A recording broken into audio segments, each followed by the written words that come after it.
Hello बच्चों, मैं वीरेंद्र यादव आप सभी का TMIS होम बेस्ड एजुकेशन में हार्दिक स्वागत करता हूं। तो बच्चों, आज हम आपकी हिंदी की पूरक पाठ्य पुस्तक जिसका नाम बाल राम कथा है उसका भाग 4 पढ़ेंगे, जिसका नाम है राम का वन गमन। मतलब जब श्री राम वन को जाते हैं तब क्या होता है।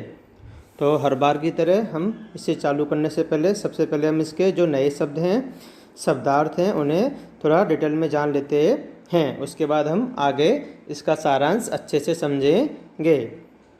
तो बच्चों, सबसे पहला है कोलाहल। कोलाहल का मतलब होता है शोर मचाना, शोर शराबा वाला स्थान जहाँ पे बहुत सारी क्या होती हो, शोर शराबा होता हो, ज़्यादा आवाज़ होती हो, ऐसा स्थान जहाँ पे ज़्यादा शोर शराबा हो रहा हो, वो उसे कहते हैं कोलाहल।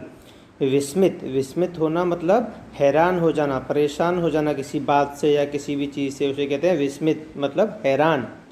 राज्याभिषेक, राज्याभिषेक मतलब होता है राज तिलक। जैसे हम पुरानी कहानियों में पढ़ते हैं, क्या होता है, राजाओं का जब राज्याभिषेक किया जाता है, राज तिलक किया जाता है, उन्हें मुकुट पहनाया जाता है और उन्हें राज्य संभालने को दे दिया जाता है, उसे कहते हैं राज्याभिषेक मतलब राज तिलक करना। शास्त्र सम्मत, शास्त्र सम्मत मतलब होता है शास्त्रों के अनुसार, मतलब जैसा शास्त्रों में लिखा हुआ है उसके अनुसार क्या करना, चलना। असहज, असहज मतलब होता है जो स्वाभाविक ना हो, मतलब जो सही नहीं हो, स्वाभाविक नहीं हो, मतलब सभी के हित में ना हो, उसे कहते हैं असहज। स्पंदनहीन, स्पंदनहीन मतलब होता है कोई हरकत ना होना, मतलब एकदम क्या हो जाना, शून्य पड़ जाना। स्पंदनहीन मतलब एकदम बिल्कुल समझ में ना आना, कोई भी हरकत ना होना, मतलब बिल्कुल शून्य पड़ जाना, एक तरीके से कह सकते हैं। आयोजन मतलब किसी चीज़ का क्या करना, प्रबंध करना, मतलब किसी चीज़ के लिए तैयारी करना, आयोजन करना। क्षीण, क्षीण का मतलब होता है कमज़ोर, मतलब क्या हो जाना, किसी बात से कमज़ोर पड़ जाना या कमज़ोर हो जाना, उसे कहते हैं क्षीण हो जाना मतलब कमज़ोर। मंगलकारी, मंगलकारी का मतलब होता है शुभ, जो क्या हो, अच्छा हो, मतलब हमारे लिए शुभ हो, ठीक है। अनिष्ट, अनिष्ट का मतलब होता है नुकसान, मतलब क्या हो जाना, नुकसान होना, अनिष्ट होना मतलब नुकसान होना, कुछ गलत होना। प्रतिवाद, प्रतिवाद मतलब होता है विरोध करना, मतलब न मानना, किसी का विरोध करना, किसी चीज़ की हट पकड़ लेना, विरोध करना मतलब न मानना, प्रतिवाद जिसे कहेंगे विरोध।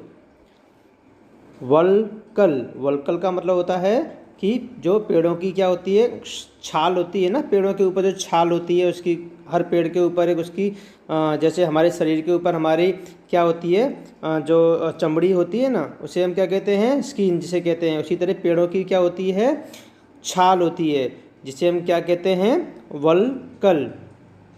विचलित, विचलित होना मतलब व्याकुल होना, घबराना, मतलब व्याकुल हो जाना, विचलित हो जाना, परेशान हो जाना। दूत, दूत का मतलब होता है संदेश वाहक। तो चलिए अब हम आगे बढ़ते हैं, इस भाग का अब हम सारांश पढ़ने की कोशिश करते हैं। तो चलिए हम अब इसकी शुरुआत यहाँ से करते हैं। कोप भवन के घटनाक्रम की जानकारी बाहर किसी को नहीं थी। कैकेयी अपनी जिद पर अड़ी थी। सारे नगर में राम के राज्याभिषेक का उत्साह था। गुरु वशिष्ठ, महामंत्री सुमंत्र सभी शुभ घड़ी की प्रतीक्षा कर रहे थे। महाराज के न आने पर महर्षि ने सुमंत्र को राजभवन में भेजा। मंत्री सुमंत्र ने देखा महाराज पलंग पर बीमार अवस्था में पड़े हैं। दशरथ ने टूटते स्वर में राम से मिलने की इच्छा जाहिर की। राम के साथ लक्ष्मण भी वहां आ गए। राम ने पिता और माता कैकेयी को प्रणाम किया। राजा दशरथ उन्हें देखकर राम कहकर मूर्छित हो गए, मतलब बेहोश हो गए। होश आने पर भी वे कुछ नहीं बोले। राम ने पिता से पूछा, पिताजी मुझसे कोई अपराध हुआ है, मतलब मुझे कोई गलती हुई है? कैकेयी बोली, अभी देखो कैकेयी क्या कहती है, महाराज दशरथ ने मुझे 2 वरदान दिए थे। मैंने कल रात्रि दोनों वर मांगे, जिससे यह पीछे हट रहे हैं। मैं चाहती हूँ कि राज्याभिषेक भरत का ही हो। और तुम 14 वर्ष के लिए वन में रहो, मतलब वनवास करो। फिर क्या होता है, राम पिता के वचन को पूरा करने के लिए आज ही वन जाने के लिए तैयार हो गए। कैकेयी के महल से निकलकर राम सीधे अपनी माता कौशल्या के पास गए। उन्होंने माता कौशल्या को कैकेयी के भवन में हुए वार्तालाप के बारे में बताया और अपना निर्णय कह सुनाया अपनी माँ को, कौशल्या को। अब क्या होता है, कौशल्या ने उन्हें अनुचित आज्ञा मानने के लिए कहा, पर राम ने इसे पिता की आज्ञा मानकर माता से वन जाने के लिए आशीर्वाद मांगा।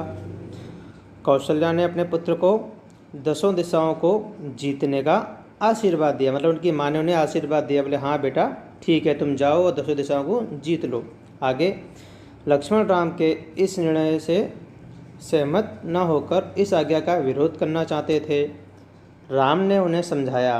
कौशल्या भवन से राम सीता के पास गए और उसे सारी बातें बताकर वन जाने के लिए विदा मांगी। सीता उनके साथ जाने के लिए तैयार हो गईं, क्योंकि उसके पिता ने सदा अपने पति की छाया बनकर रहने का उपदेश दिया था, इसलिए वो उनके साथ में जाने के लिए तैयार हो जाती हैं। आगे क्या होता है, लक्ष्मण भी राम के साथ जाने के लिए तैयार हो गए। तीनों वन जाने के लिए तैयार होकर पिता का आशीर्वाद लेने आए। वहाँ तीनों रानियाँ, मंत्रीगण आदि भी उपस्थित थे। सब कैकेयी को समझा रहे थे, पर वह टस से मस नहीं हुई। दशरथ ने कहा कि पुत्र, मैं वचन से बंधा हूँ, परंतु तुम्हारे ऊपर कोई बंधन नहीं है। तुम मुझे बंदी बनाकर राज संभालो। राम ने उन्हें समझाया कि उसे राज्य का लोभ नहीं था। कैकेयी ने राम, लक्ष्मण और सीता को वल्कल वस्त्र दिए, मतलब साधु के वस्त्र दे दिए पहनने के लिए, मतलब जो साधु धारण करते वैसे।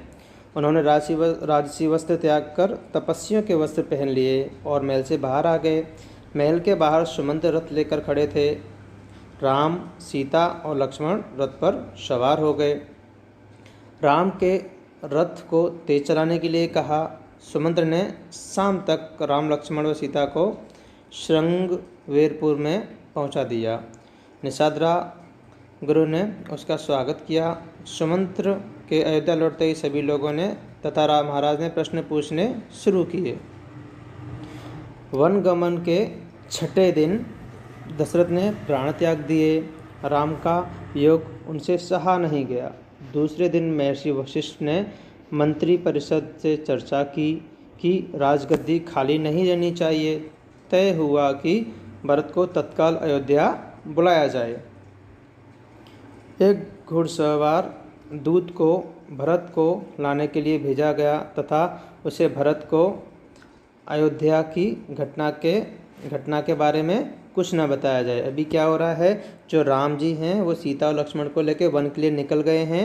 अब उसके 6ठे दिन, मतलब जब 6ठा दिन होता है, 6वां दिन, उसी दिन उनके पिता जो हैं वो क्या होते हैं, मृत्यु पा लेते हैं। जो दशरथ हैं वो उसी समय, जो वशिष्ठ जी होते हैं वो कहते हैं कि इस समय क्या होना चाहिए, जो राजगद्दी है वो खाली नहीं रहना चाहिए, इसलिए भरत को उनके मामा के घर से वापस बुलाया जाए, परंतु उन्हें इस बारे में कुछ बताया न जाए कि अयोध्या में क्या घटना हुई थी।